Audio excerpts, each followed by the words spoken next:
Howdy, folks. This is Chris White, and you're listening to a very special podcast of basic business advice and the EQUES Law podcast. Today, Nikki Hamsher is with us. Nikki has been with the firm for 2 years, including an internship. No. 2 years plus an internship. But this is not Nikki's first career as an attorney. And we're going to talk a little bit about Nikki, get to know you a little bit, but also talk about YourDivorce.law. This is a brand new endeavor the firm is building around you. And so it's a brand new brand, and we're looking forward to hearing about that. So first and foremost, Nikki, you and I did not meet until like 4 years ago, but you knew my family. Yes, I did. Quite well. My oldest daughter was a student at Berlin Elementary when you were the librarian there. Yes, correct. And so I've known Addie since she was in kindergarten. Yep. And she's always talked about you and her family, as kids do. And when I had told some of the kids that I was going to go back to school and go to law school eventually, Addie was like, "Hey, my dad's a lawyer. You should work for him." And I'm like, "Okay, we'll see." To this day, she has not received a finder's fee. She's earned it, though, let me tell you. She did. And so you, like myself, second career. Mm-hmm. Yes. And maybe even more than second career. I was in the library world, the school district world for a number of years. I'm trying to think if it was 13 or 14 years. I'd been doing that in East Holmes. So I've moved around to a couple of different schools. I was in some of the Amish schools first to start, which was a wonderful experience. And then I moved to Berlin when the librarian there had retired, which was great. I went to Berlin Elementary myself, so it was familiar territory, and it was a great experience to be back there as staff. So I was in that library world for a long time. I love books. I love reading. So it was right in my wheelhouse. And, but sometimes you just get a little restless, and it was time to make a change. And law school is the obvious change. It is always the go-to move of anyone approaching middle age, when you just want to, do something different. You blow up your life and go to law school. And obviously paying penance for some past sins in your life. That's the reason. Absolutely. Yes, absolutely. Yeah. Yes. Have to go through the purgatory that is law school. Yes. So you went to the University of Akron. Yes. Which is an alma mater of many of us here in the firm, actually. We never recruited from there, but it seems that we could pull a bunch of people from there. And then you came out, and we were able to, after the internship, get connected and say, "Are you coming back?" Mm-hmm. And you said yes. In the past year and a half, you've gone from a junior associate to a full-blown associate to carrying a massive multi-county load of cases this year with your own junior associate. And so to say the rise over the last year and 8 months, year and a half has been meteoric, I don't think it's an exaggeration. It feels like that sometimes. Yes. Yeah. The course of the path that I've been on has gone very quickly. And part of that, or most of that, I should say, is due to our firm's culture and the support that we get as attorneys, and the opportunities we get to just reach and set goals for ourselves and for our teams, and be able to just go for it. You're not kind of kept, in your own little bubble, but because we work in teams and we have a highly collaborative firm culture, it enables us to have experiences in so many different matters that it's easy then to be able to grow from that because you're getting experience. You're working with attorneys that have different styles, different places, and so getting to experience all of that and be a part of those different cases really gives you a full experience that you're able to handle a lot of things and can build that experience quickly. So continuing then your, obvious need to pay for some past sins, you've focused on domestic relations. Yeah. So not only did I torture myself by going to law school, which you can't go to law school unless you have some sort of need to punish yourself. Family law is then the kind of tortured field of law practice that not everybody likes to do. Some people do that because they have to when they're starting out, and then it's kind of a stepping stone to get to somewhere else. I did not think ever in my pathway to law school, and even upon graduating, that family law would be an interest to me. It was more kind of, it's there. I'll do it, but I want to do something else. Sure. Eventually. The funny part is that I actually really enjoy it. And I think it's part of that self-punishment that every lawyer has in them. I actually enjoy working with people going through what is usually the worst time in their lives. Sure. And when people ask me about that, like, how do you deal with that? It's like, you know what? They need somebody too. And fortunately, my personality type, I can compartmentalize things. I can keep kind of emotionally not invested where it starts to affect me personally. And I'm able to keep that distance so that I can help people go through that incredibly emotional time. And I really like seeing people come through the other side. It's quite awesome. What I appreciate about it, though, Nikki, is it's not sterile to you. This is not a sterile engagement where you're distant, professionally distant. Absolutely not. You show empathy without allowing all of these very emotionally challenging circumstances to consume you in the process, which is a nice balance. Mm-hmm. Probably due to our experience, not our age, obviously. Obviously not. Our experience. That's something that I think young professionals, that they're right out of school and right into doing the practice, those boundaries don't exist. Right. They haven't learned how to say, I can be an empathetic professional without being consumed and drinking my lunch every single day because it's just eating my life alive. So I appreciate that and what you bring to the clients about that. That being said, that was our motivation for reaching out and going, how can we build a brand around you? And I know it's in its infancy right now. The website is getting figured out as we're talking. We're going to have some social media that's getting figured out as we talk. I know headshots. Our producer Tyler was able to get headshots done for you not too long ago. And Becca is working on putting all of that stuff into a coherent vision for what this is going to be. But YourDivorce.law is what we landed on. That's the idea. And the bylines, your life, your career, your divorce. Who is the your in this situation? So that's the your in this situation, and I'm so excited about this project because I think it's so necessary. The your in your divorce is aimed at professional women who, their marriage for whatever reason has come to an end. They're career driven or in some sort of professional capacity working. They may or may not have children, but they're kind of in that American dream life where you're wife, mother, professional, and you've got all of this. And unfortunately, for whatever reason, that marriage piece has fallen apart.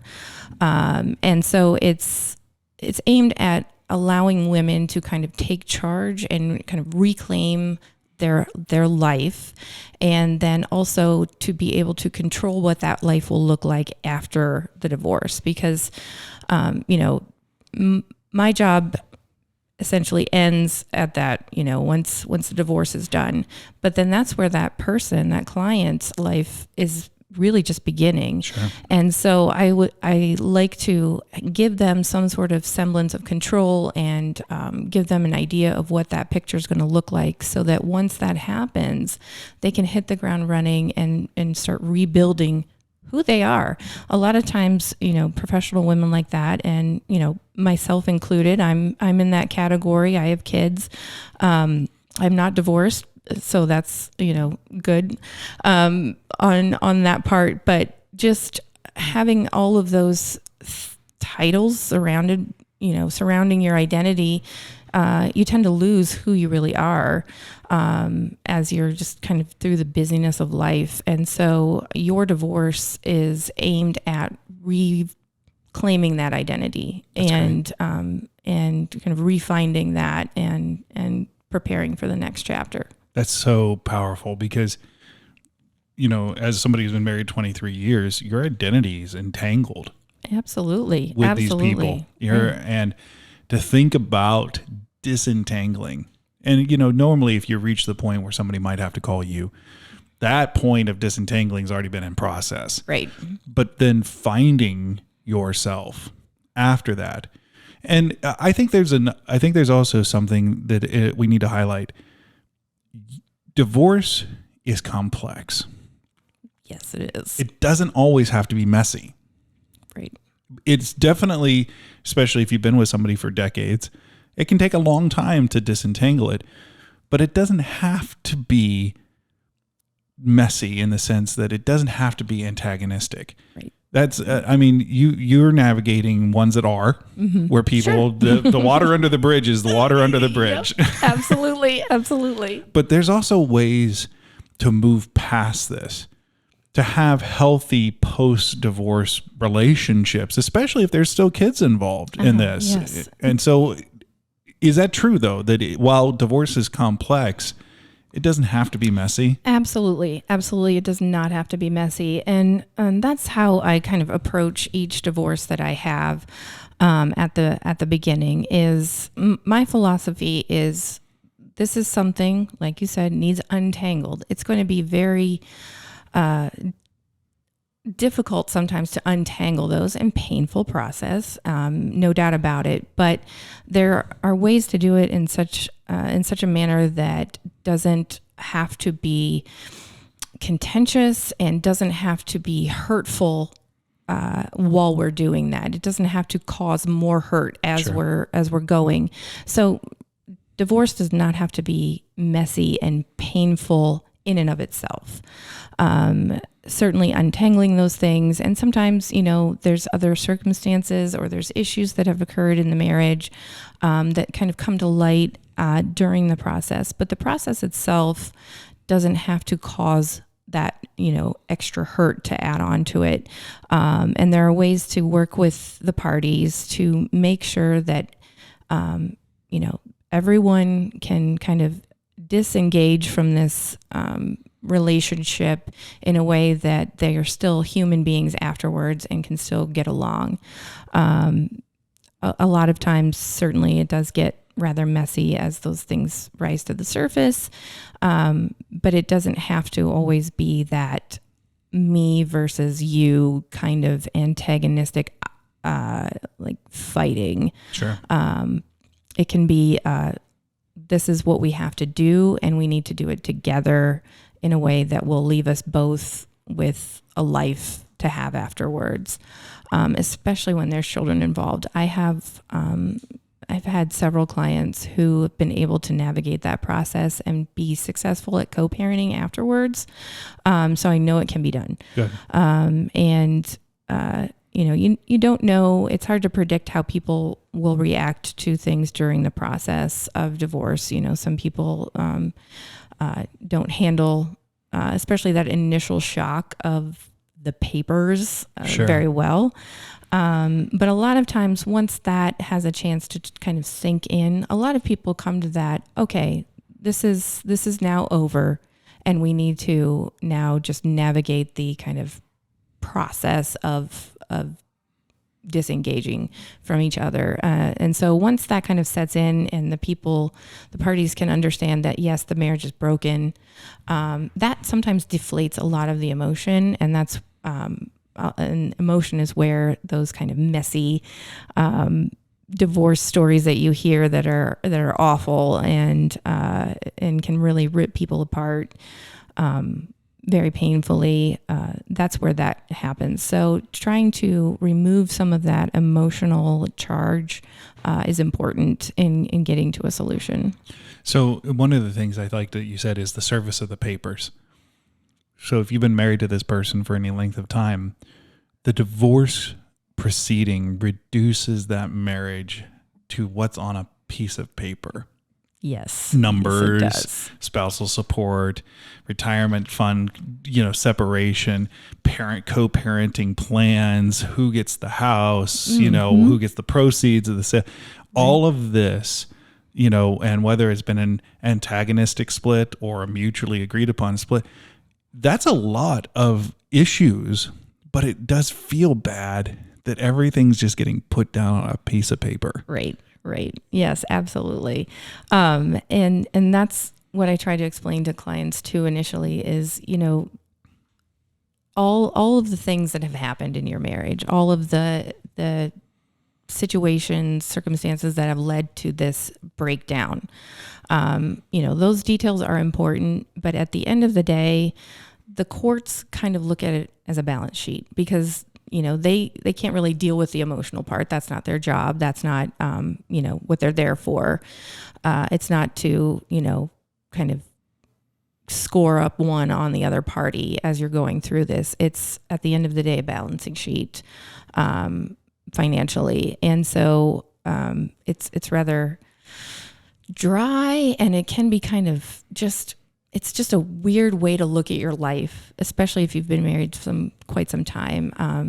I've had clients that have been married 30 plus years, that are going through this process. Mm-hmm. And so to have that reduced to a piece of paper is just, it's an odd thing to have to do, and have it written out like that. But, part of the necessary things that have to happen. It's like building a house. You have to think of absolutely every detail from, what kind of hinges you're going to use on the kitchen cabinets and what kind of cabinets you're going to have, what kind of flooring you're going to have. So all of those details have to be worked out, which is something people, I think, going into a divorce don't always realize, that commitment to figuring out those details Sure. and the time it takes. So one of the things that we're talking about is your target is meeting women in similar situations as you, mm-hmm. professional. They've been maybe engaged in a career, maybe on a business, right. as well as maybe raising kids, have animals that mm-hmm. There can be some complexities that go into evaluating this that is unique to the professional setting. Yes. Your spouse supported you as you went through school. Mm-hmm. You're paying the student loans out of the joint account. You're yes. taking care of the business maybe the funding for the business that you started up was from joint funds, even though you're the only person on those things, especially in the professional setting, take a lot of time and attention to sort them out. And that's something that's, I think you dig into getting into that stuff, mm-hmm. but you also understand there's sometimes not some clean lines that can be drawn there. Right. Just because of what we're shown in movies and television and that kind of thing, you don't see those nitty gritty details, and just going back to the emotional part of it, when somebody does first approach me, they're usually done at that point with the marriage and Sure. kind of are like, how can I get through this as quickly as possible? Like I'm done. And so kind of visiting all of those details can be quite complex. And yeah, sometimes there's businesses involved. Sometimes it's a husband and wife who have had a joint business for many years. And the breakup of the marriage is also the breakup of the business. Mm-hmm. And so it can be quite messy. And that's where, we have professionals, such as accountants and those kinds of people, financial planners that can help us kind of sort out those details. But getting into those is quite complex sometimes, and you don't realize it because you think, well, this is mine, this is his, this is, this is ours. And it's not always like that, because there's those little nuanced laws. I mean, even so much as who put the down payment on the house, Sure. was that a gift from your parents? Sure. So that needs to be sorted out. So there's a lot of complexity, even in just a simple looking, we have a house, we have 2 cars, and we have a joint bank account. It's not just as simple as cutting everything down the middle. Well, Nikki, I'm very excited personally, because I know I've been able to watch you grow over the last couple of years here at the firm. I know that I'm excited about YourDivorce.law, and that's what we'll be looking at in the coming months for that to be coming out. We don't have anything to point anybody to right now other than to make them aware. Though at this moment, if somebody needs to get in touch with you, what's your email address? My email address is ndh, it's just my initials, ndh at EQUES.law. So it's EQUES is EQUES.law. Very good. So if something does trigger somebody who's listening right now, they can feel free to email you. Absolutely. They go to EQUES.law and call the firm or whatever it might need to be.